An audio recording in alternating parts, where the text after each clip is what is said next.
मुबारक भी इतनी ज़्यादा नहीं है, आपके बाल इतने जल्दी कैसे सफ़ेद हो गए? आप अलैहिस्सलातु वस्सलाम ने फरमाया, मुझे सूरत हूद और सूरत मुरसलात ने बूढ़ा कर दिया है। हालांकि आपकी शख्सियत वो है जो जन्नत के सरदार, इसके बावजूद आप अलैहिस्सलातु वस्सलाम फ़िक्र आखिरत फरमाया करते थे। हमें उससे ज़्यादा कोशिश करनी चाहिए। अल्लाह मुझे भी आपको भी फ़िक्र आखिरत नसीब फरमाए। व आखिरु दावाना अनिल हम्दुलिल्लाहि रब्बिल आलमीन। मुफ्ती अहमद अली हमारे साथ मौजूद थे। बहुत खूबसूरत पैगाम। मेरे ख्याल में जो हमने बात का आगाज़ किया सिटी एट 10 में कि साल का अख्तिताम है, तो मुफ्ती अहमद अली साहब ने भी उसी चीज़ के हवाले से बात की। जब हम साल गुजरते हैं हमारी ज़िंदगी का, बेसिकली एक बड़ा हिस्सा जो है अख्तिताम पजीर हो रहा होता है, तो आखिरत की तरफ जो हमारा ईमान है कि क़यामत की तरफ हम बढ़ रहे हैं, तो हमें उसकी तैयारी ज़रूर करनी चाहिए। हमें ये देखना चाहिए कि अगर हमने गुज़िश्ता साल किसी से नाराज़गी का इजहार किया, किसी से हमने ज़्यादती की है, तो उस पर माफ़ी तलब करें और अगले साल का आगाज़ करें। बिलाशुबा इस्लामी साल का आगाज़ हो चुका है, लेकिन ये क्योंकि दीनी कैलेंडर के हवाले से बात करें तो उसको भी हमने दुनियावी कैलेंडर के हिसाब से बात करें तो उसको भी लेकर साथ चलना है। तो आज के इस मौजू के साथ ही हम आगे बढ़ते हैं। तो सबसे पहले हम बात करेंगे कि आज साल 2022 का इख्तिताम होने जा रहा है। ये साल कैसा रहा, और ये सिर्फ ये नहीं कि साल 2022 ओवरऑल, बल्कि एक एक शोबे के ऊपर नज़र दौड़ाएंगे। वो तालीम हो, वो सेहत हो, वो सियासत हो, वो मजमूई तौर पर अवामी मसाइल हो। शहर फैसलाबाद की तर्जुमानी करते हुए सिटी एट 10 में आज डिवीजन फैसलाबाद की बात करेंगे कि फैसलाबाद के लोगों को 2022 में क्या मिला, क्या नहीं मिल सका, क्या ख्वाहिशात थी, क्या उनकी पूरी नहीं हुई। तो इसमें हमारे साथ पैनल मौजूद है। सबसे पहले उनका तारुफ करवा दूं। जो सबसे पहले हमारे मेहमान आज हमारे साथ स्टूडियो के अंदर मौजूद हैं, चौधरी अब्दुर्रहमान हैं, जो कि सियासत और साथ साथ ज़राअत को देखते हैं, सीनियर रिपोर्टर हैं। अब्दुर्रहमान, आपको बहुत शुक्रिया प्रोग्राम में शुक्रिया। Join thank you. करने के लिए। वकास बेग हमारे साथ मौजूद हैं, सीनियर रिपोर्टर हैं ये भी, और साथ ख़ास तौर पर वो मैं इनसे प्रोग्राम में पहले भी इन्हें अमूमन छेड़ता होता हूँ कि बादशाह जो अफसरान शाही हैं उनके ये रिपोर्टर हैं। तो ये देखेंगे कि शहर फैसलाबाद के अंदर किस हद तक डिलीवर कर पाए सियासत के अंदर भी, क्योंकि ये दोनों इंटरलिंक हैं बहुत ज़्यादा क्लोजली, सियासतदान और एडमिनिस्ट्रेशन। तो मैं सबसे पहले अब्दुर्रहमान की तरफ बढ़ूंगा। अब्दुर्रहमान, साल 2022, सियासतें बदलती रही, हुकूमतें आती रही जाती रही, एहतजाज होते रहे, क्या समझते हो 2022 में क्या खास है जो आप समझते हैं कि वैसे तो पाकिस्तान में हमेशा से सियासत अरूज पे रहती है, लेकिन खास साल 2022 के अंदर आप क्या समझते हैं पाकिस्तान की सियासत कैसी रही? और एक बहुत अहम सवाल कि साल 2022 2018 में शुरू होने वाले टन्योर का भी आखिरी दिन बनते हैं, क्योंकि इसके बाद तो इलेक्शन के करीब जा रहे हैं। तो क्या कहेंगे 2022 कैसा रहा शहर फैसलाबाद के बासियों के लिए, सियासत के एतबार से और ज़राअत के एतबार से? Thank you. 2022 अदम इस्तेहकाम का साल रहा, बहुत बुरा रहा है पूरे मुल्क के लिए, फैसलाबाद के बासियों के लिए। क्योंकि फैसलाबाद जो इंडस्ट्री के हवाले से मशहूर है, उसका कबाड़ा हो गया इंडस्ट्री का ना, पहले की सतह पर आ गई। जैसे पहले तबाह हुई थी, जो 3-4 सालों में काफ़ी स्टेबल हुई थी, उसका जो है वो बेड़ा गर्क हो गया एक तरह से। ये साल शुरू हुआ तो बहुत अच्छा साल कहा जा रहा था। ब्रेड रिजर्व हमारे 20-22 अरब डॉलर पे थे, डॉलर की कीमत कंट्रोल पे थी, फ्यूल प्राइस भी बैन थी, महंगाई थी तकरीबन 12% पे। रोला डाला जा रहा था कि महंगाई बहुत ज़्यादा हो चुकी है। लेकिन फिर जो ही मार्च का महीना आया, उसके बाद जो सियासी अदम इस्तेहकाम का सिलसिला है वो आज 31 दिसंबर तक भी ख़त्म नहीं हुआ। यानी कि पिछले कुछ 10 माह से हम मुसलसल जो है वो सियासी अदम इस्तेहकाम का सामना कर रहे हैं। तो इसका नुकसान हमें ये उठाना पड़ा कि यहाँ पर महंगाई की शरह 12 से 30% पे चली गई। जो डॉलर है वो काबू ही नहीं आ रहा, 250 पे भी जो ओपन मार्केट में उसकी कीमत है वो हो रहा है, लेकिन जो ग्रे मार्केट में वो 250 पे चली गई है। उसकी ब्लीडिंग मुसलसल अफगानिस्तान को हो रही है, या उसके अलावा जो इम्पोर्ट पर लगाया जा रहा है। तो ये मजमूई तौर पर कोई अच्छा साल नहीं रहा। ये इसमें तब्दीली आई कि पहली बार कोई भी अदम एतमाद है वो कामयाब हुई। उससे पहले जितनी भी अदम एतमाद आई थी वो नाकाम रही थी, और वो कामयाबी अदम एतमाद की ऐसी रही कि उससे जो है वो सियासत संभल ना सकी। सियासतदानों के हाथों से गेम मुसलसल निकलती रही। ये एक पोस्टिंग इसमें बड़ी अहम होनी थी आर्मी चीफ की, उसकी वजह से बहुत ज़्यादा हवा क्रिएट होता रहा, लेकिन उसके बाद भी मामलात उस तरह से हम देखते हैं कि वो बेहतर नहीं हो पाए। सियासतदान जो अपनी पार्लियामेंट है उसको मजबूत नहीं कर पाए। जुडिशल एक्टिविज्म जो है वो बहुत ज़्यादा रहा अभी भी। इस्लामाबाद में देखें कि अदालत ने एक दिन पहले कह दिया कि कल इलेक्शन करवाए जाएं। मतलब ऐसे फैसले दिए जाते हैं एडमिनिस्ट्रेशन की जो बस की बात नहीं होती। अब उसको चैलेंज कर दिया गया, देखें क्या नतीजा निकलता है। बल्दियात के हवाले से जो है वो 2022 बुरा साल रहा कि यहाँ पर जो बल्दियाती अदारे थे वो 2021 में ख़त्म हो गए थे। 3 माह में बल्दियाती इंतखाबात करवाने लाजिम होते हैं।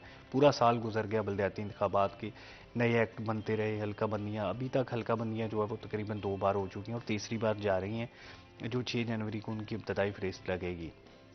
तो ये बल्दियाती नुमाइंदगान के लिए भी बुरा साल रहा, आम सियासतदानों के लिए भी बुरा रहा। ओवरऑल जो है वो पीटीआई के वर्कर्स सबसे ज़्यादा परेशानी में इसलिए रहे कि वो मार्च से लेकर अब तक मुसलसल एहतजाज पर है। 8-10 महीने हो गए वो एहतजाज ही करी जा रहे हैं। उनको ना इलेक्शन मिल सका है, जो ना उनकी जो पॉलिटिकली जो उन्होंने इलेक्शन लड़े हैं उसका कोई ख़ास फ़ायदा हो सका है। फैसलाबाद में इलेक्शन हुआ, एक अजमल चीमा की सीट पर हुआ जो पीटीआई जीत गई, अबद शेर अली फ़रक हबीब की सीट पर हुआ, इमरान खान जीत गए।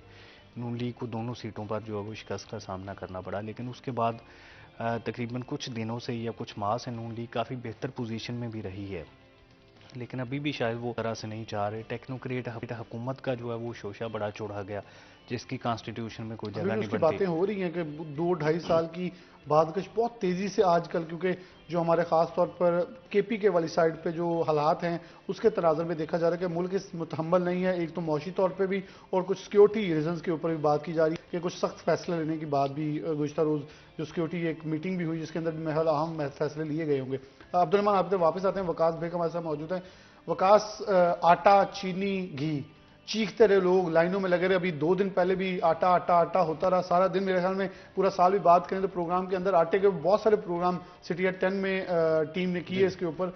लेकिन आप क्या समझते हैं कि शहर फैसलाबाद के अंदर डीसीज के तबादले, एसीज के तबादले, एडीसीजीज का आना जाना, या वो वासा हो, एफडी हो, बड़े अहम डिपार्टमेंट्स आपके ज़ुम्मे हैं, तो क्या हालात तो वाक़ है शहर फैसलाबाद के बासियों को सुख का सांस मिला या सिर्फ ट्रांसफर पोस्टिंग के साथ अफसरान का आवाम भी सिर्फ लाल रप्पो में रही?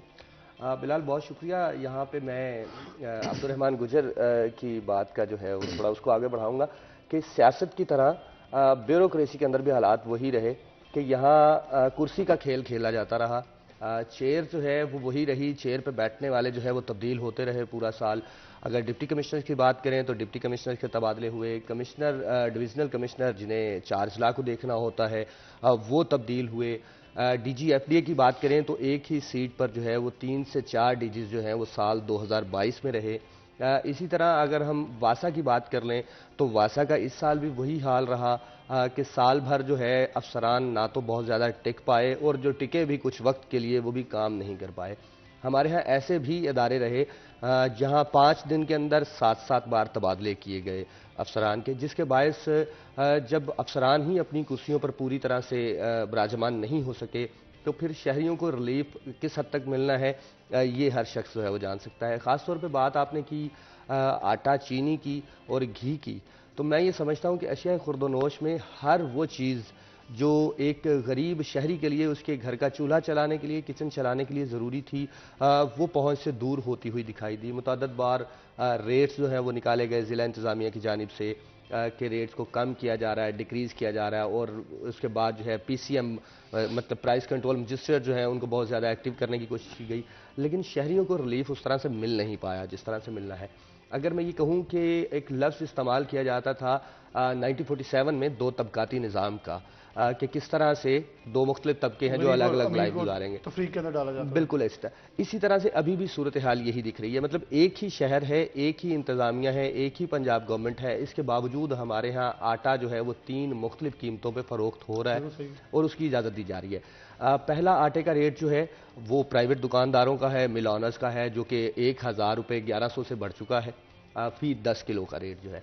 अगर दूसरी तरफ हम बात करें तो एक रेट है जो यूटिलिटी स्टोर पे देने का दावा किया जा रहा है कि 400-450 के करीब जो है 10 किलो का थैला मिल रहा है। अब इन दोनों के दरमियान एक वो रेट है जो जिला इंतजामिया दे रही है जिसमें 648 रुपये, यानी सस्ता आटा जिसे कहा जा रहा है, उसके लिए ट्रकिंग पॉइंट बनाए।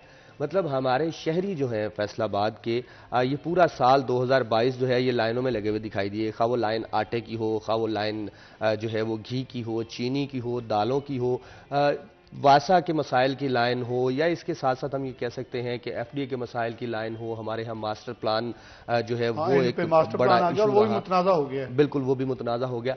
मतलब साल 2022 में कोई एक काम जो कोई ऑफिसर आके दावा कर सके कि ये काम जो है शुरू किया गया था जनवरी 2022 में और दिसंबर 2022 तक ये कंप्लीट हो चुका, अब इसमें कोई नई अमेंडमेंट नहीं होगी, ऐसा कोई एक काम भी बिलाल मौजूद नहीं है। और ये मैं समझता हूँ कि अफसोसनाक लेकिन सूरत एक हाल बार है। मैं आपको एक क्वेश्चन और अंदर पुट कर जी देता हूं। एक चीज जरूर होती है, हमें दिखाई दी कि जितने भी सरकारी इदारे इनके अंदर सियासी असर सूख बहुत नजर आया। 2018 में पाकिस्तान तहरीक इंसाफ के लोग तनकीद बिल्कुल। करते थे कि फलां फलां डिपार्टमेंट्स के चेयर नून लीग लगा देती है, और इस बार हमने देखा कि कौन कौन से इदारों में नहीं भी लगे वहां भी लगाए, और इवन के सब्जी मंडियों के भी ठेके तक एमपीए खुद डायरेक्ट पर्सनल लेते रहे। ये बड़ी अफसोसनाक बात है। डेफिनेटली बिलाल, ये वो सूरत हाल रही कि जिला इंतजामिया जो है, जिस तरह से मैंने पहले बात की कि जिला इंतजामिया को ये यकीन ही नहीं आया, अफसरान को जिन्हें आप अफसरशाही कहते हैं, उनको ये यकीन ही नहीं आया कि क्या वो अपनी सीट पर जो है वो कुछ वक्त के लिए रह पाएंगे या कि तब्दील कर दिए जाएंगे। यही सूरत हाल रही कि अफसरान ने जो है वो बहुत ज़्यादा इंटरफेयर नहीं किया मुख्तलिफ मामलात के अंदर। पॉलिटिकली सिनेरियो जो है वो भी तब्दील होता रहा लम्हा ब लम्हा, इसी तरह जो है वो इंतज़ामी अमूर जो है वो भी तब्दील होते रहे। हाँ, इन तमाम तर सूरत हाल के अंदर बिलाल ये ज़रूर देखने में मिला कि अफसरान ने कुछ इनिशिएटिव लेने की कोशिश की कि जिसमें सियासी असर रसूख भी ना हो, और उसके साथ साथ आवाम को कुछ रिलीफ जो है वो जाहिर किया जा सके कि यहाँ रिलीफ जो है वो मुहैया किया जा रहा है। इसमें प्राइस कंट्रोल मजिस्ट्रेट्स के हवाले से मैं बात करूं कि इतवार की छुट्टी तक उनकी ख़त्म कर दी गई, मतलब हफ्ते में एक वीकली ऑफ जो था वो भी उनको नहीं दिया गया कि सिर्फ वो काम करें। लेकिन प्राइस कंट्रोल मजिस्ट्रेट जो है वो उन्होंने जुर्मानों के अलावा कुछ नहीं किया। कुछ नहीं किया। मैं वकास भाई आपकी तरफ वापस आऊंगा। अब्दुर्रहमान, ज़राअत फूड सिक्योरिटी पर पूरी दुनिया काम कर रही है। पूरी दुनिया इस वक्त बड़ी ज़्यादा सेंसिटिव हो गई है खानों के लेके, क्योंकि रूस और यूक्रेन की जंग के बाद गंदम का बहरान ज़्यादा पूरी दुनिया में आया। गैस का बहरान तो ऑलरेडी पैदा हो चुका था। हमारे पाकिस्तान के अंदर ऑलरेडी सैलाब ने हमारी कपास मुतासिर कर दी, चावल मुतासिर किया, गन्ना मुतासिर किया, गंदम तो बहुत मुतासिर हो गई है क्योंकि बुवाई नहीं हो पा रही उसकी। तो क्या समझते हैं आने वाले साल पाकिस्तान के लिए कितने खतरनाक होंगे? अभी एक साल पहले हमने बम्पर क्रॉप की थी गंदम की, गुज़श्ता साल धूप ज्यादा लग गया, वो ज्यादा नहीं पक सकी, लेकिन आने वाले साल तो फिर बहुत ज्यादा खतरनाक हो जाएंगे। अगर हमारी 20% जगह के ऊपर 8-9% लगेगी तो फिर मुल्क की जरूरत कौन पूरी करेगा? फिलहाल देखिए, क्लाइमेट चेंज ने पूरी दुनिया को मुतासर किया, लेकिन पाकिस्तान और इंडिया इसके टॉप मुतासर होने वाले 10 ममालिक में इसमें है। कुछ 6वां-7वां नंबर हमारा है, जबकि जो हमारा क्लाइमेट चेंज ख़राब करने में जो हमारा शेयर है ना, वो तो बमुश्किल 5-7% का होगा ना, बाकी सारा तो बड़े ममालिक है। इसी वजह से हमारे यहाँ पर फार्म जो इन्वायरमेंट सेल भी बनाया गया क्लाइमेट के हवाले से, जो बाकी ममालिक को उनके ज़मीर को जगाते हुए जो हमारा नुकसान हुआ है $50 बिलियन वो पूरा करवाएगा। कुछ पैसे शायद आ भी गए हैं। यूरोपीय यूनियन को बताया जा रहा है कि किस तरह से हम बड़े पैमाने पर सैलाब का, दूसरी जो बारिशों का यहाँ पर सामना कर रहे हैं, और $50 बिलियन का हमने नुकसान किया। जैसे हमने निशानदेही की कि कपास तो तबाह हो गई, प्याज तबाह हो गया, सब्जियाँ, दालें, सब कुछ वो तो मलियामेट हो गया। जो कमाद है उसकी काफ़ी सूरत हाल ख़राब रही। चावल बहुत ज़्यादा डैमेज हुआ। फिर गंदम तो अभी इसलिए नहीं लग रही कि लोग किनोला लगाना शुरू हो गए हैं ना ज़्यादा प्रॉफिट के लिए। गंदम में देखें प्रॉफिट उस तरह से नहीं रहा, बेशक महंगी है लेकिन उसका रेट जो सरकारी है वो कम है। तो पानी भी नहीं उस साइड पे, सिंध वाली साइड पे जहाँ पहले बुआई होती है अगेती, वहाँ पहले हो भी नहीं सका, पानी भी नहीं उतर सका। देखिए अभी 2200 में पिछले वर्ष जो है वो ज़िला इंतजामिया ने किसानों के घरों से उठाई गंदम, तो अभी जो है वो 4000 पे मन बिक रही है, और उनको जो आड़ती है उनको पूछने वाला कोई नहीं है। मिडिल मैन अपने घर पे सिर्फ गंदम खरीद के उससे 100 गुना प्रॉफिट कमा रहा है, जबकि जो फार्मर जो सारी मेहनत करता है उसको सरकारी रेट पर ज़बरदस्ती देना पड़ती है। तो लोग अब गंदम से जो है वो मुतनफ़र हो गए हैं, किनोला ज़्यादा काश्त कर रहे हैं। उसका नतीजा ये निकलेगा कि गंदम वो सिर्फ अपने घरों के लिए उगा रहे हैं। इस बार जो हमें गंदम बाहर से मंगवानी पड़ेगी, अभी मंगवा भी रहे हैं लेकिन और मंगवानी पड़ेगी, और ये गंदम का जो बहरान है वो 2023 में चलता रहेगा। 2023 एग्रीकल्चर के हवाले से कोई अच्छा साल नहीं होगा, जिसमें चावल देखें जो पिछले वर्ष जो है वो 10-12 हज़ार रुपये का थैला था 50 kg का, अभी वो 16-17 हज़ार रुपये का मिल रहा है, और ये सीज़न का आगाज़ है। वो समझ लें 22-23 हज़ार तक थैला चला जाएगा 50। तो वो चावल के हवाले से बुरा साल रहेगा, गंदम के हवाले से रहेगा, किनोला के हवाले से बेहतरी रहेगी। लेकिन जो पाम ऑयल हमें बाहर से मंगवाना पड़ता है, उसका 90% जो खाने का तेल होता है तो वो समझ लें कि जो ये पेट्रोलियम प्राइसेस बढ़ी पूरी दुनिया में, तो उसकी वजह से वो भी महंगा हो गया, और यूं जो यहाँ पर घी बनता था या ऑयल बनता था वो भी 5+100 में चला गया। तो ये भी कोई इतना ज़्यादा कम नहीं होगा ना। यहाँ पर मसला ये है कि कीमतें तो काफ़ी दुनिया में कम हुई हैं पेट्रोलियम प्राइसेस की, तो लेकिन हमारे पास और कोई रेवेन्यू जनरेशन है नहीं। टेक्सटाइल इंडस्ट्री तबाह हो गई है, इंपोर्ट बंद कर दी गई है, तो हुकूमत के लिए सबसे बड़ा जो रेवेन्यू का असूल है वो यही है कि पेट्रोलियम लेवी बढ़ाता चला जाए। पेट्रोलियम पर टैक्स जितना बढ़ेगा, IMF की डिमांड भी यही है कि 250 रुपये पर लीटर किया जाए, कि 215 बेच रहे हैं। अभी देखें आज क्या फ़ैसला करते हैं, आजकल में मज़ीद कम होता है या यहीं मेंटेन रहता है या बढ़ा देते हैं, क्योंकि यही वाहद आमदन का ज़रिया रह गया हुकूमत के पास ना। की वजह से या डैमेज होने की वजह से उस तरह से रेवेन्यू इकट्ठा नहीं हो पा रहा है। FBR जितना रेवेन्यू इकट्ठा कर रही है वो भी पिछले वर्ष से खासा कम है। वो भी खासा कम साबित हो रहा है। मैं वकास बेग आपका बहुत बहुत शुक्रिया अदा करूंगा, क्योंकि आपने खासतौर पर डिस्ट्रिक्ट एडमिनिस्ट्रेशन के हवाले से हमें कुछ चीज़ें बताई कि FBA भी शहर फैसलाबाद कोई मेगा प्रोजेक्ट नहीं दे सका जिसका काम है। ना वासा से हमें कोई सुख की बल्कि बदबुएं आती दिखाई दी, कोई खुशबू नज़र नहीं आ सकी, साफ पानी भी हमें उतना मुयसर आया। शहर फैसलाबाद में बहुत सारे मसाइल हुए। एक ब्रेक लेंगे, ब्रेक के बाद दोबारा हाजिर होते हैं।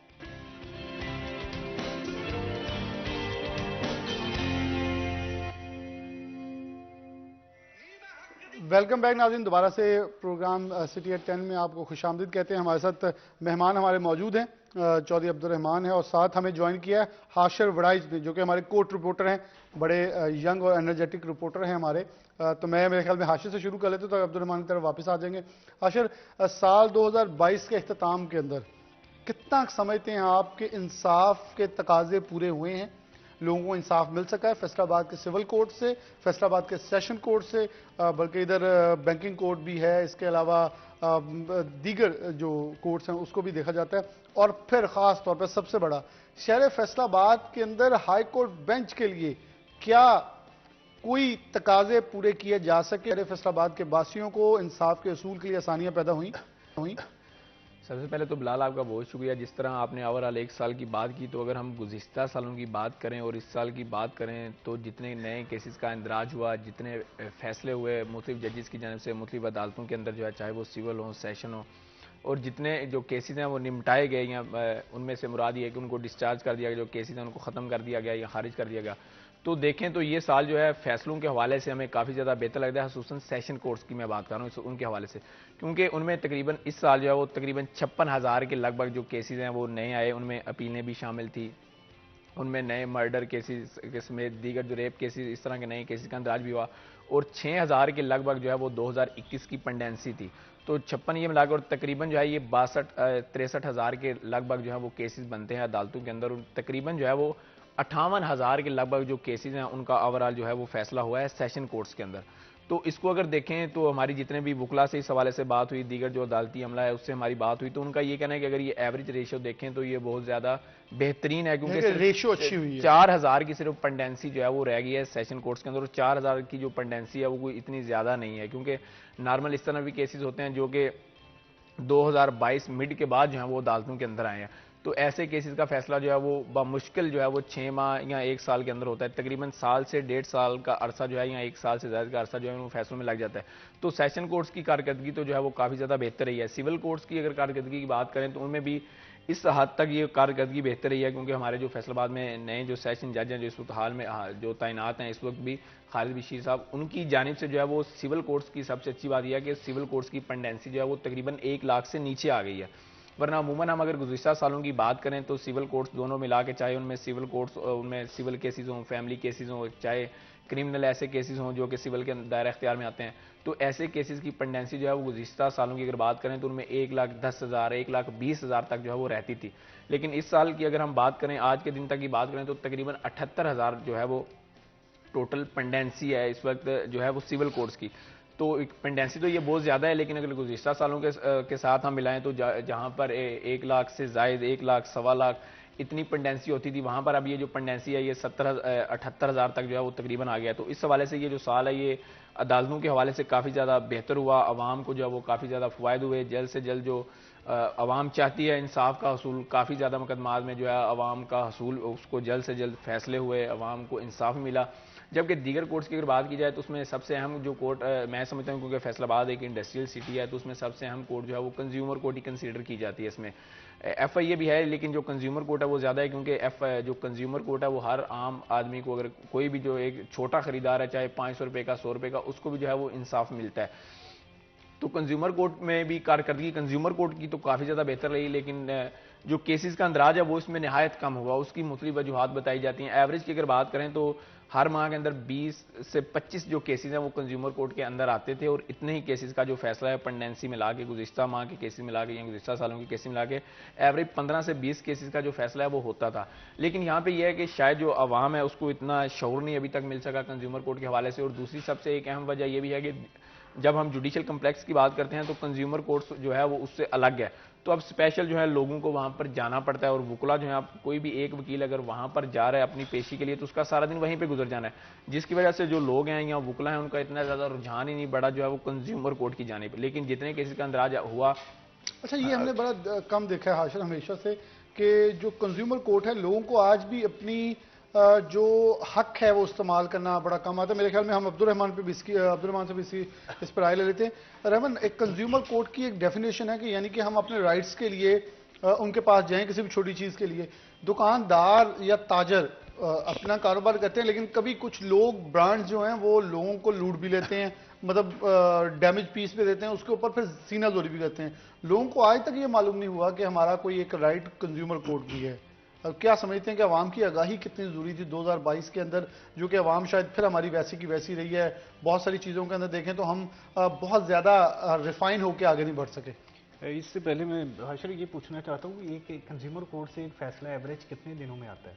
कंज्यूमर कोर्ट में फैसला जो है वो तकरीबन 2 से 3 साल भी जो है वो एवरेज कंज्यूमर कोर्ट में देखिए बिलाल, अब 2 से 3 साल एक कारोबारी बंदा अपने ज़ाया कैसे कर सकता है ना? 2-4-5 हज़ार मतलब फैसलाबाद में देखिए जो कारोबारी लोग हैं, शेख बरादरी जो है वो तो अपने जायज़ पैसे लेने के लिए किसी पर केस नहीं करते ना कि इससे टाइम ज़ाया होगा। वो बस अगर मिल गए तो मिल गए, पीछे लगे रहे, लेकिन अपने कारोबार पर ज़्यादा तवज्जो देते हैं। तो इस तरह की छोटी मोटी चीज़ें जिससे बड़ा छोटा या थोड़ा नुकसान होता है तो उसके पीछे लोग भागना पसंद नहीं करते। अगर तो देखें, होना तो ये चाहिए कि कोई भी दरखास्त आई है तो उस पर 2-3 समातों में फैसला हो जाए 1 से 2 माह में।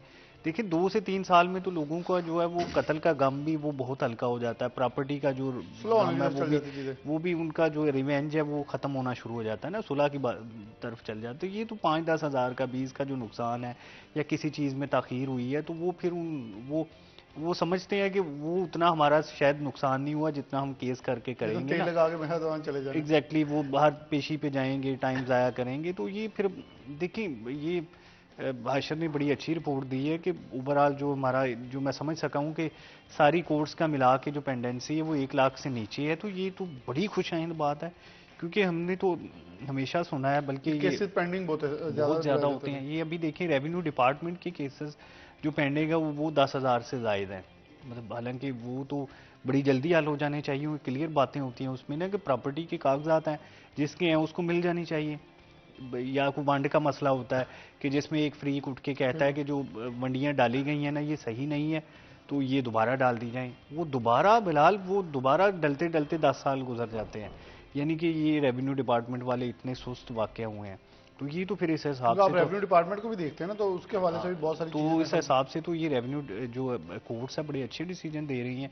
ये मॉडल कोर्ट्स बनाई गई थी उनका भी काफ़ी अच्छा जो रहा है। ये तनकीद मेरा ख्याल है पुराने पर्सपेक्टिव में होती रही है कि जब बच्चा केस करता था और उसका दादा केस करता था और पोता जाके जो है वो फैसला सुनता था ना, 20-30-40 साल लग जाते थे काफ़ी केसेस में। लेकिन अभी काफ़ी बेहतरी आई है। फिर जो एविडेंसेस, शहादतों का जो कानून आया है ये भी बड़ा बेहतर है। लेकिन इसमें एक चीज़ हमेशा, चंद दिन पहले तो ये मकबूल बता रहे थे कि जो 97% केसेस है चोरी डकैती के वो फारिग हो जाते हैं। इसमें थोड़ी इस्लाहात करने की ज़रूरत है। एक तो जो पुलिस चालान पेश करती है उनकी ट्रेनिंग्स दोबारा से होनी चाहिए कि चालान लिखना कैसे है, उसको प्रूव कैसे करना है। ये इस्तिगासा के लिए सबसे बड़ा मसला ये होता है कि उसको आपने जो चालान पेश किया है उसको साबित आपने कैसे करना है। उसकी वजह से मुलज़म जो है वो प्ली लेके छूट जाते हैं। 97% तो ये तो मतलब 3% तो फिर वो बचे ना। तो ये तो बहुत जो है वो बुरी चीज़ है सोसाइटी के लिए। इस तरह से अगर फिर जो कत्ल के केसेस है उसमें एक बड़ी रेशो है कि वो साबित नहीं कर पाते। हमारे जो गवाही का कल्चर है बिलाल, वो बिल्कुल नहीं है। अगर कोई इंसिडेंट हो जाता है ना, तो गवाही देने के लिए आपको अपनी फैमिली मेम्बर ही बुलाना पड़ता है। जो इर्द गिर्द लोग हैं ना, वो सिर्फ तमाशा देखने के लिए होते हैं। आप एक्सीडेंट की बात देख लें ना, वरना अदालतों में आपको फेक मिल जाते हैं, वो काफी आगे कह रहे हैं बिल्कुल। जितने मर्जी पैसों में आप जितनी मर्जी गवाहियां दिलवा लें। हाँ, लेकिन ये मतलब ये सोसाइटी का वो ये अलमी है। तारीख पहलू है। देखिए, एक्सीडेंट होता है ना, तो कोई अपनी गाड़ी पर या बाइक पर जख्मी को उठाने की बजाय जो है वो सारे एम्बुलेंस का वेट करते चीजें रहते हैं। पेचीदा बहुत कर दी गई है। हाँ, ये बड़ा मसला है। ये कुछ आसानियाँ होनी चाहिए ना, कि कोई भी बंदा अपनी गाड़ी पे बिठाए तो वो ले जाए। मेरे साथ भी ऐसा हुआ है, एक बार ना मैंने अपनी गाड़ी पे बिठा लिया, एक जख्मी हो गया था, तो वो मुझे मैंने ट्रीट कर रहे खुद थे जख्मी जैसे हूं। जैसे मेरे से जख्मी हुआ है ना। वो फिर मुझे एहसास हुआ कि लोग इससे क्यों अवॉइड करते हैं ना। ये मतलब ये चीज़ें थोड़ी अगर आसान बना दी जाए, कानून साजी बेहतर बना दी जाए, जो पार्लियामेंटेरियन हम इतनी मेहनत से असम्बली में भेजते हैं, अगर वो गटरों के ढक्कन लगाने की बजाय लेकिन वो खुद असम्बली में। आसान हो जाते हैं ना, वो आपको आसानियत देने की बजाय खुद जो आसानियत ज्यादा पैदा कर लेते हैं। हाशिर की तरफ बढ़े। हाशिर, आप क्या समझते हैं कि वकला कितने एक्टिव नजर आए इस साल जो फैसलाबाद के हाईकोर्ट बेंच के लिए, या वो जान गए हैं कि इसके लिए एहतजाजेंगे, शायद मनसूबाबंदी ज्यादा चाहिए? सबसे इसमें बिलाल जो आपने दूसरी बात की, मेरे ख्याल में हमारी जो अब बाहर है, जो बाहर इंतजामिया है, वो समझ चुकी है कि एहतजाज या एहतजाजी धरने से, हड़तालें करने से या कैंप लगाने से लाहौर हाई कोर्ट का जो फैसलाबाद बेंच है वो कभी नहीं बन सकेगा। और यही वजह है, इसका हम अंदाज़ा इस बात से भी आसानी से लगा सकते हैं कि 2 साल पूरे 2022 के अंदर जो है वो तकरीबन 30 के लगभग जो है वो वकला की जानिब से हड़तालें की गई, और इनमें सिर्फ एक हड़ताल ऐसी है जो कि लाहौर हाई कोर्ट बेंच के क्याम के लिए की गई। सर, एक हड़ताल ऐसी थी जो कि लाहौर हाईकोर्ट बेंच के लिए की गई, लेकिन उसके अलावा हमें कोई भी ऐसी हड़ताल नजर नहीं आई। लगता है कि फैसलाबाद के वकला बावर कर चुके हैं कि उन्हें आगाही हो चुकी है कि अब कोई मनसूबा बंदी करनी होगी। सड़कें रोकने से, एहतजाज करने से शायद या लाहौर जाकर सड़कें बंद करने से फायदा होगा, यहाँ तो बंद करने से वो खातर खा फायदा नहीं होने वाला। एक ब्रेक लेंगे, दोबारा हाजिर होते हैं।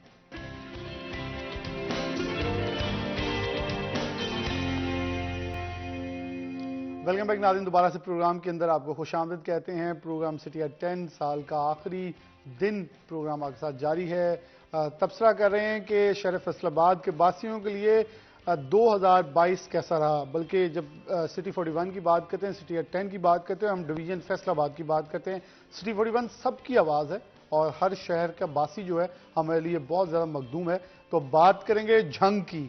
तो बहुत सी बातें हो रही हैं। झंग की डिवीजन बनने की मंजूरियां भी हो चुकी हैं, शाहजीबना को तहसील भी बना दिया गया है। तो बहुत बड़ी बड़ी चीज़ें इस वक्त अमल पैरा हो रही हैं। चलें रुख करते हैं झंग का।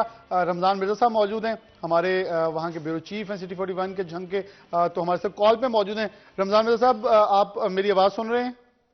जी बिलाल साहब, मैं आपको सुन पा रहा हूँ। रमजान साहब, बहुत शुक्रिया पहले तो आपको वक्त देने के लिए। कैसे देखते हैं, मुबारक दें या अभी इसके ऊपर कुछ चीजें अंडर प्रोसेस के अंदर हैं कि झंग को डिवीजन बनाने के हवाले से बहुत मंजूरी हुई, शाहजीबना को तहसील बना दी गई। तो झंग का 2022 जो साल है उसके अख्ताम पर ये तो एक बहुत अच्छा फैसला है, लेकिन क्या समझते हैं 2022 ओवरऑल झंग के बासियों के लिए, झंग के शहरियों के लिए कैसा रहा और क्या उम्मीदें हैं नए साल के लिए?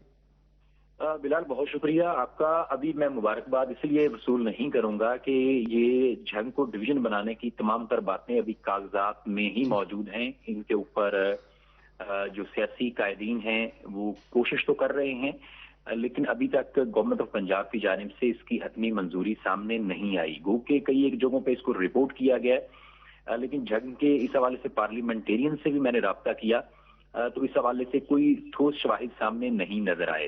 तमाम जो शाहजीबना है उसको तहसील का दर्जा देने का जो है वो फैसला हो चुका है। दूसरी जानिब जो आप बात कर रहे हैं इस हवाले के 2022 कैसा रहा, झंग में कई दिहाइयां जो हैं ये ऐसी की वैसी ही हैं जैसा 2022 गुजरा है। झंग की सड़कों के ऊपर अगर आप आए, झंग के दफातर का रुख करें, आप यहाँ पे सरकारी इंफ्रास्ट्रक्चर देखें, तो आपको महसूस ये नहीं होगा कि ये 173 साल पुराना जिला है। ये आपको ये लगेगा कि शायद ये पंजाब के जिसमें खसूसन जो जनूबी पंजाब की कोई बैकवर्ड सी तहसील है, जहां पे ना कोई सफाई का इंतजाम है, जहां पे ना ही कोई तरक्याती प्रोग्राम्स जो है उनके ऊपर अमल दरामद होता है, जहां पे शहरियों की सस्ती तफरीह के लिए कोई इकदामात नहीं, जहां पर जराइम है, जहां पर ब्यूरोक्रेट्स जो हैं वो आते हैं और अपनी जो है वो नीली बत्ती वाली गाड़ी में पूरे शहर में घूमते हैं। मेरे साहब इसकी शहर इसकी में इसकी कोई मैं इसकी नजर वो नहीं। एक सवाल अंदर ऐड कर लें, इसकी क्या बड़ी वजह ये नहीं है कि सियासतदान जो हैं वो एक पेज पे नहीं है, बहुत सारे ग्रुप्स हैं जंग के अंदर सियासत के? क्योंकि देखें, एक दिन था जब फैसलाबाद इसके अंडर था, अब ये फैसलाबाद के जिले के तौर पर काम कर रहा है जंग, कल डिवीजन बनता है, तो क्या मुस्तकबिल होगा?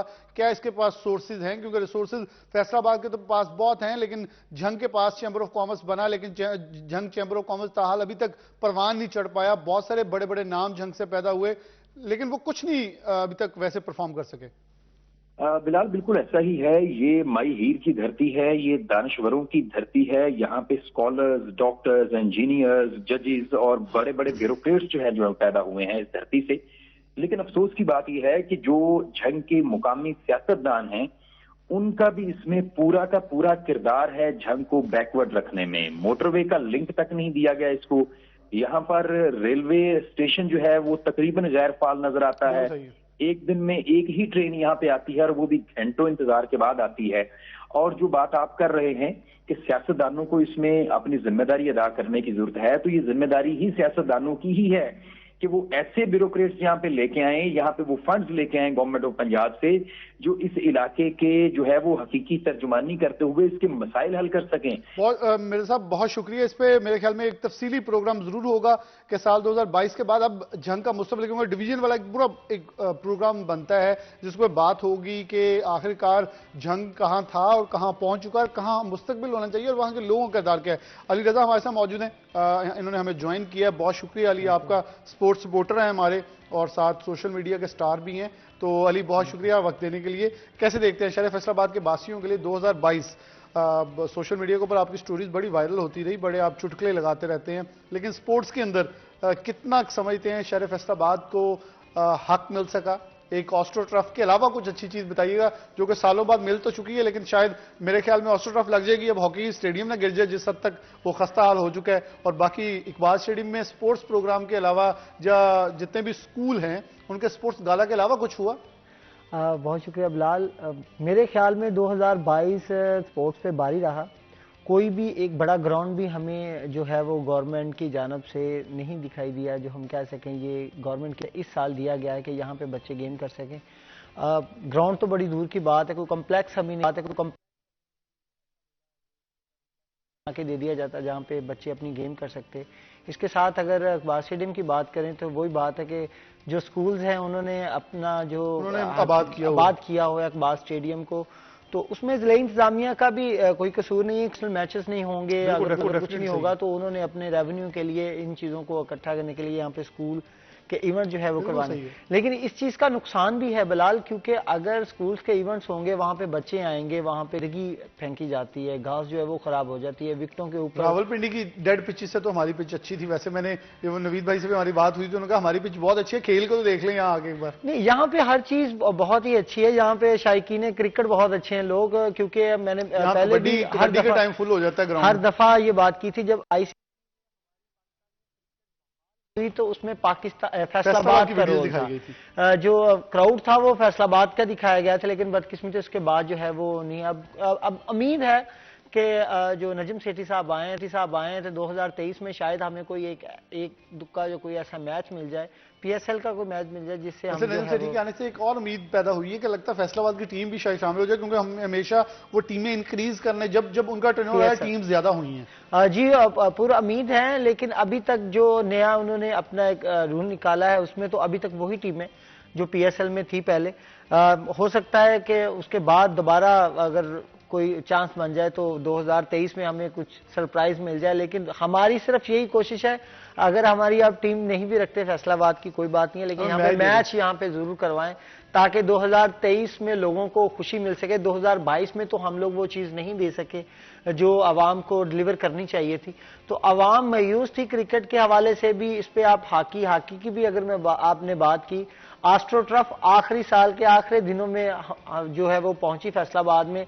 अब ये अकेली आस्ट्रोटर्फ को हमने क्या करना है? अगर आस्ट्रोटर्फ के जहां पे बैठने की जगह है उसको आप नहीं ठीक करेंगे, हॉकी स्टेडियम की हालत इस तरीके से वो पता नहीं कब गिर जाएगा। याद है जब यहाँ एक मैच हुआ था, इवन पूरा हॉकी स्टेडियम लोगों ने बताया लर्ज रहा था, जब पूरा जैम पैक होता है। ये इतना ज्यादा खस्ता हाल है और लोग शायद इसे बड़े लाइट ले रहे हैं, क्योंकि अगर यहाँ इंटरनेशनल मैचेस हम ले आते हैं को बड़ा हादसा भी रोनमा हो सकता है। देखिए बिलाल, इसमें इंटरनेशनल हमने जो ग्राउंड अभी जिस तरीके से प्लान किया है वो इंटरनेशनल लेवल का हाई प्रोफाइल ही सेंटर बनाया गया है। उसमें यह कि रूल है इंटरनेशनल लेवल का कि जहां पे आप ग्राउंड के अंदर आस्ट्रोटर्फ करते हैं उसके बाहर प्रैक्टिस के लिए भी एक आस्ट्रोटर्फ छोटी रखी। तो दोनों आस्ट्रोटर्फ फैसलाबाद में आ चुकी हैं। तकरीबन छोटी जो आस्ट्रोटर्फ वो बिछा दी गई है।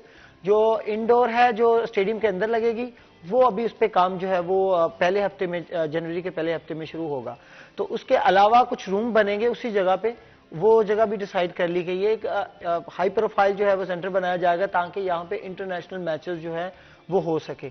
लेकिन हम उसी चीज पे मतलब स्टिल हैं जगह पे कि हमें कोई 2023 में उम्मीदें मिलेंगी, 2022 में हमें कोई भी किसी भी किस्म की चीज फैसलाबाद को जो है वो मुहैया नहीं की। हालांकि रमजान मिर्जा साहब थे, जंग के मिनिस्टर थे स्पोर्ट्स के, जो तैमूर थे, उनको चाहिए था कि अगर फैसलाबाद में तो कम से कम जंग में कुछ ऐसा कर देते। अली मैं अब्दुल रहमान की तरफ बढ़ूंगा। मैंने नजम सेठी साहब के साथ 2019 का वर्ल्ड कप कवर किया हुआ, मुझे एक इसलिए उनकी थोड़ी पर्सनैलिटी का एनालिसिस है कि वो जरा थोड़ा सा इस चीज को करते हैं कि इसको जितना भी उन्होंने एक मुझसे प्रोग्राम में लास्ट में कहा था, मैं चाहता हूं टोटल पीएसएल पाकिस्तान के अंदर हो। तो मेरे ख्याल में वो चाहेंगे, हम तो उनसे रिक्वेस्ट भी करेंगे प्रोग्राम के तवज्जो से कि शहर फैसलाबाद के बासियों को इक्का दुक्का प्रोग्राम दें, हम खुश होंगे, बल्कि आपको दुआएं भी देगी शहर फैसलाबाद के बासी।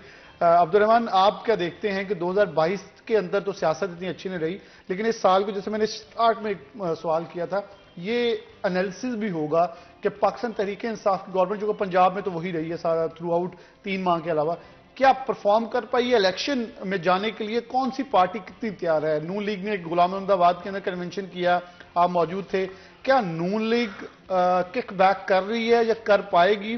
पाकिस्तान तहरीक इंसाफ उन्हें खुद गैप दे रही है शहर फैसलाबाद के अंदर, क्योंकि हमने मास्टर प्लान के ऊपर भी एमपीएस खुद में बटे हुए देखे। बिलाल देखिए, पहले तो मैं ये अली की बात को आगे बढ़ाऊंगा कि मेरी अपनी ज़ाती ख्वाहिश है कि जैसे चैम्बर ऑफ कॉमर्स है वो मिलके कोई टीम एक ले सकते हैं ना। इसमें देखिए प्रॉफिट रेशो जहन से अगर फैसलाबाद के सनतकार निकाल भी दें तो फैसलाबाद की इज्जत जो है वो तो आगे आएगी ना। फैसलाबाद के शेख खुद भी फखर से कहते हैं कि हम प्रॉफिट ही निकालते, पहले प्रॉफिट फिर अगली बात। देखिए मुल्तान वालों ने ले ली, सभी ने ले ली, तो इनका लेना बनता है। खैर चलिए, ये तो एक बात हो गई। तो जो आपने अभी बात की नून लीग के हवाले से, देखें नून लीग इलेक्शन में जाने के लिए मुकम्मल तौर पर तैयार होना शुरू हो गई है। वर्कर्स कन्वेंशन इसी सिलसिले की एक कड़ी थे कि यहाँ पर सिलसिला शुरू किया जाए, वर्कर्स को यहाँ पर मुतहरक किया जाए। अगर पंजाब में कबल वक्त इंतखाबात हो भी जाते हैं तो वो इंतखाबात में हिस्सा भरपूर तरीके से लिया जाए, जीतने की कोशिश की जाए, और फेडरल में जो मरकजी इंतखाबात है वो अक्टूबर में ही करवाया जाए। कोशिश होगी PMLN की कि पंजाब में टेक ओवर किया जाए, या तो परवेज़ इलाही असम्बली ना तोड़ें, अगर कोई डील होती है, इलेक्शन शायद 2-3 माह पहले आ जाएं बजट के करीब करीब, अगर वो तोड़ देते हैं तो फिर इंतखाबात में जाया जाए या स्टे के ज़रिए जो है वो टेक ओवर किया जाए और हमजा जो है वो दोबारा से वज़ीर आला बनने के लिए तैयार होना शुरू हो गए। चलें जी, अब्दुल रहमान और अली रज़ा, आप दोनों का बहुत बहुत शुक्रिया। बड़ा ही शानदार एनालिसिस चौधरी अब्दुल रहमान ने थ्रू आउट प्रोग्राम में हमें बहुत सारी कीमती राय से आगाह किया, और अली रज़ा आपने भी स्पोर्ट्स के बारे में बताई। फिर आखिर पे नजीम सेठी साहब रहम करें, शहर फैसलाबाद को PSL के मैचेस दें, हम भी देखना चाहते हैं क्रिकेट कैसे खेली जाती है, हम देखना चाहते हैं। लेकिन एक ब्रेक लेंगे, हमारे साथ मौजूद रहिएगा, दोबारा वापस आते हैं।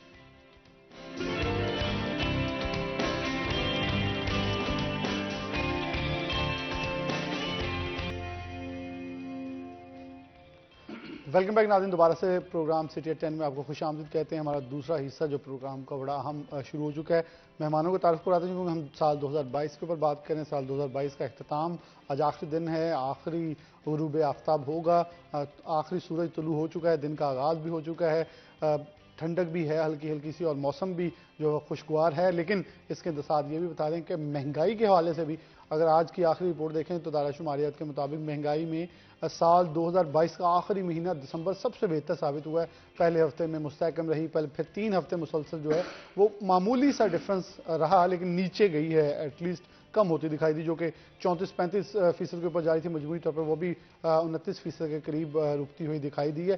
तो अब हम मजमूई तौर पर बात जब करेंगे, हमारे साथ मेहमान जो मौजूद हैं उनका तारुफ करवा दूं। जफर डोगर साहब मौजूद हैं, हेड एंड सिटी 41 फैसलाबाद के, और ख़ास तौर पर साबिक सदर फैसलाबाद प्रेस क्लब भी हैं। तो उनके साथ अजहर हुसैन आबदी मौजूद हैं, हमारे सीनियर रिपोर्टर हैं, सेहत के शोबे को खास तौर पर देखते हैं, और सेक्रेटरी प्रेस क्लब फैसलाबाद भी हैं। तो आज हमारे मेहमान जो, मैं इनका दोनों का फ़ायदा उठाते हुए उन्हें मुबारकबाद भी दे दूँ। इनकी मेहनतें जो हैं वो रंग ले आई हैं, और फैसलाबाद के सहाफ़ियों को कॉलोनी जो है वो भी इस साल 2022 के आखिर पे सहाफ़ियों के लिए दिसंबर अच्छा साबित हुआ है। डॉक्टर साहब, आपसे आगाज़ कर लेता हूँ, 2022 कैसा रहा और किस हद तक आप समझते हैं कि साल 2022 के अंदर शहर फैसलाबाद के वासियों को उनका हक मिल सका, और ये 2022 का अख्ताम बेसिकली 2018 के बाद होने वाले इलेक्शन का भी एक टेन्योर का अख्ताम है। इसके बाद एनालिसिस किया जाएगा कि कौन अगले इलेक्शन में तैयारी करके आ रहा है, कितनी तैयारी की, कितना काम किया, क्या कहेंगे?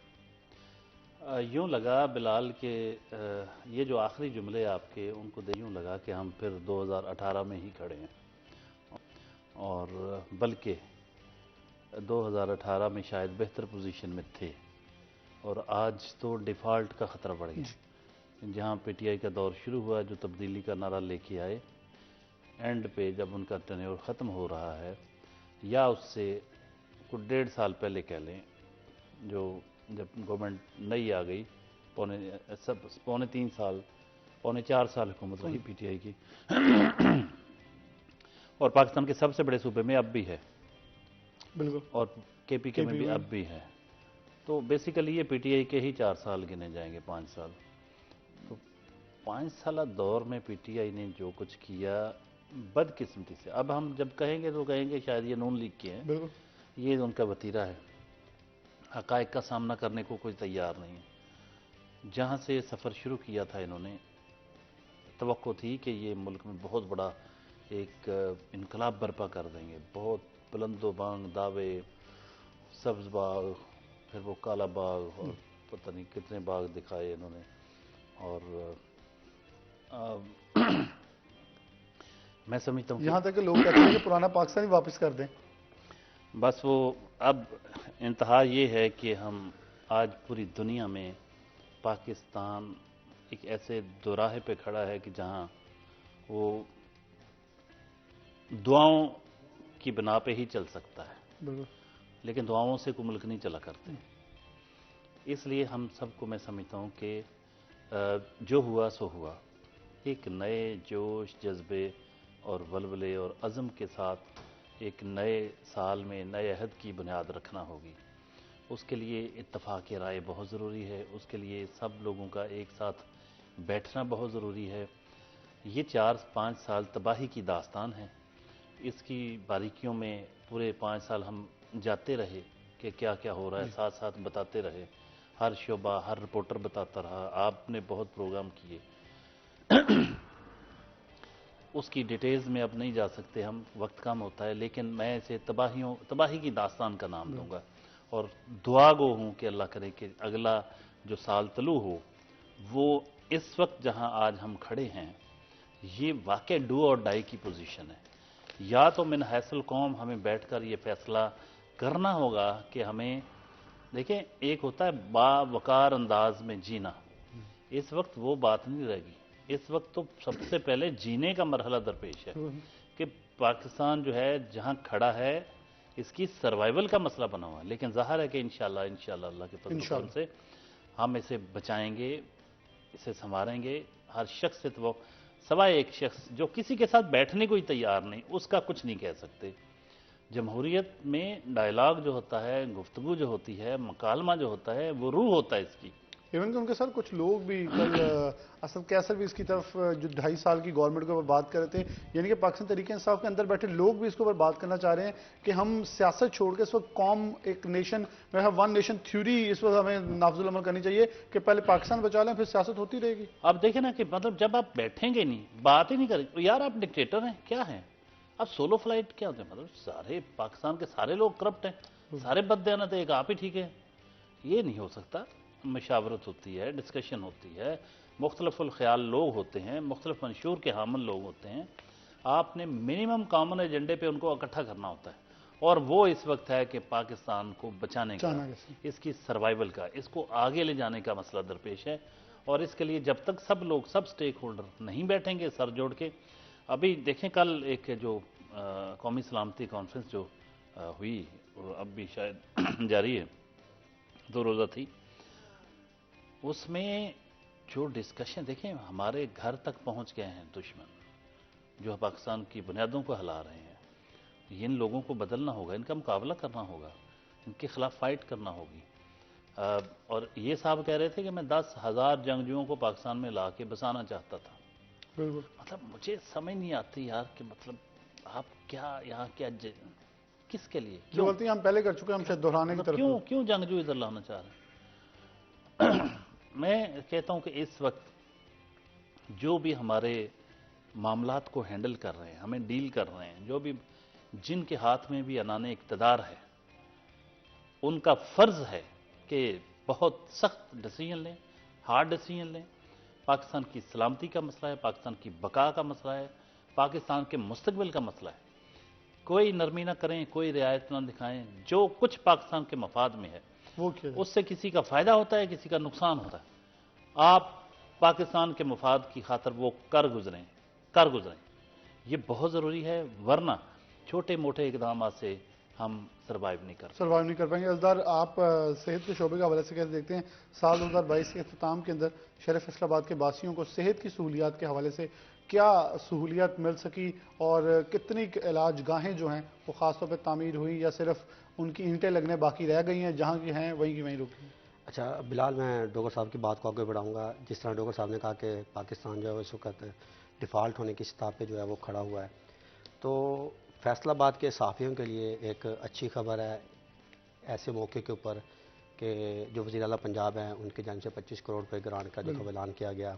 कल फैसलाबाद प्रेस क्लब जिसमें सदर साहब से और मैं थे, हम जाके वज़ीर आला पंजाब से मुलाकात करके आए, तो उन्होंने फैसलाबाद के जो सहाफ़ी हैं उनके लिए बाकायदा तौर पे उन्होंने कहा कि जो ग्रांट की मैंने मंजूरी दी थी, इनकी रकम जो है वो इनके अकाउंट में, यानी कि जो जर्नलिस्ट हाउसिंग सोसाइटी है उसके अकाउंट में जो है वो रकम 25 करोड़ रुपए की जो मुंतकिल कर दी जाए। तो उन्होंने कहा कल हफ्ता है जी, तो सोमवार को यानी कि पीर के रोज़ जो है वो रकम फैसलाबाद जर्नलिस्ट जो हाउसिंग सोसाइटीज़ है उनके अकाउंट में मुंतकिल हो जाएगी। उसके साथ साथ वज़ीर आला पंजाब ने कहा कि जो डिप्टी कमिश्नर फैसलाबाद हैं और DGFT हैं उन्हें फौरी तलब किया जाए, यानी कि आज डिप्टी कमिश्नर फैसलाबाद और जो DGFT है ये वज़ीर आला पंजाब के पास जाएंगे। और इसके साथ साथ उन्होंने कहा कि जी अब ज़ाहिर बात है प्लाट तो जो है वो तकरीबन अलाट इंशाल्लाह हो जाएंगे, तो अब इनके तामीरात के हवाले से कि घर किस तरह तामीर करने हैं, तो उस पर वज़ीर आला पंजाब ने कहा कि जी हम बैंक के साथ जो है वो इस सिलसिले में बात करेंगे और फैसलाबाद के सहाफ़ियों को आसान इकसात पर जो है वो कर्जे दिए जाएंगे।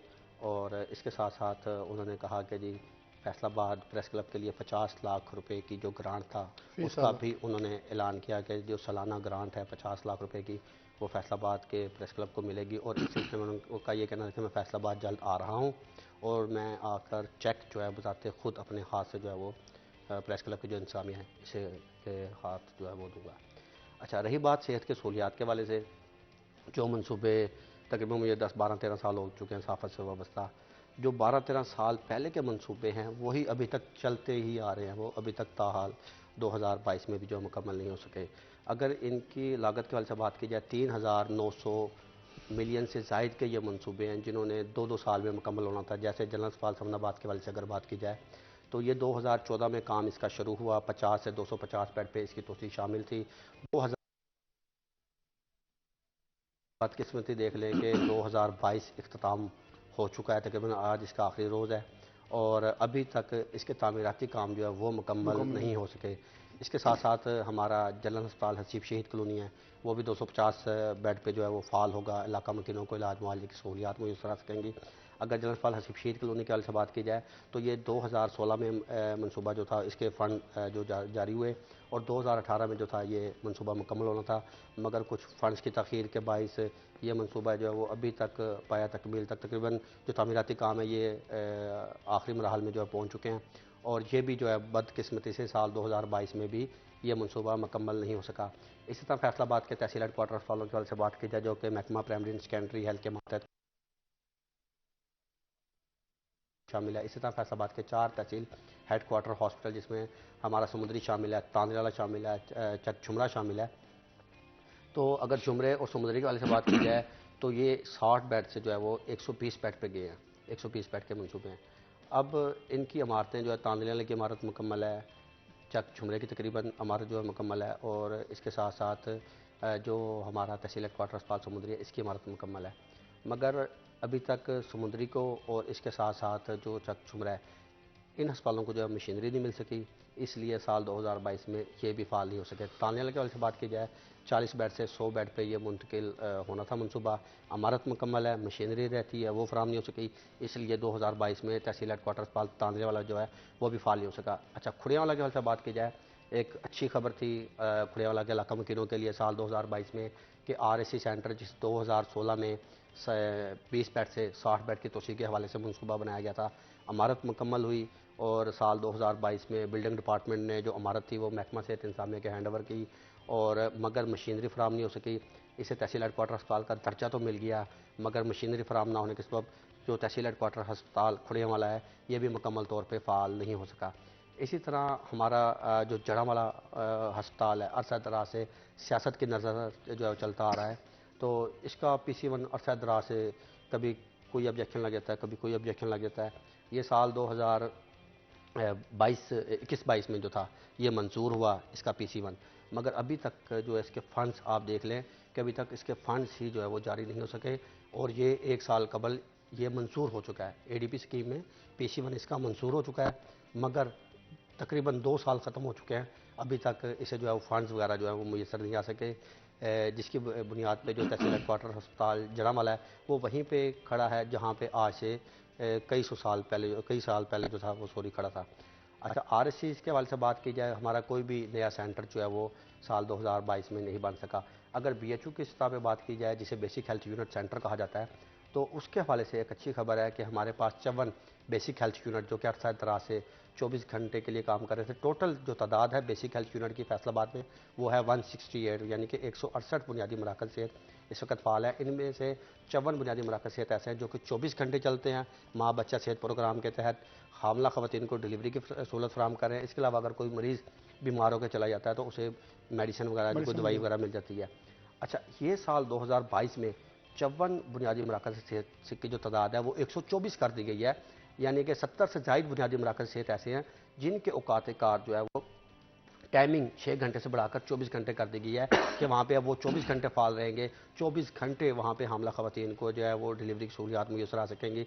इसके साथ साथ एक और अच्छा जो मनसूबा है हुकूमत मुतारफ़ करवा रही है वो रूरल हेल्थ सेंटर्स के वाले से RSC जिन्हें कहते हैं। RSC सेंटर में माहिर अमराज से बचकान की तैनाती होने जा रही है, गायनाकोलॉजिस्ट की तैनाती होने जा रही है। इसके साथ साथ वेंटिलेटर भी जो है वो RSC सेंटर पे जो है फराम होंगे।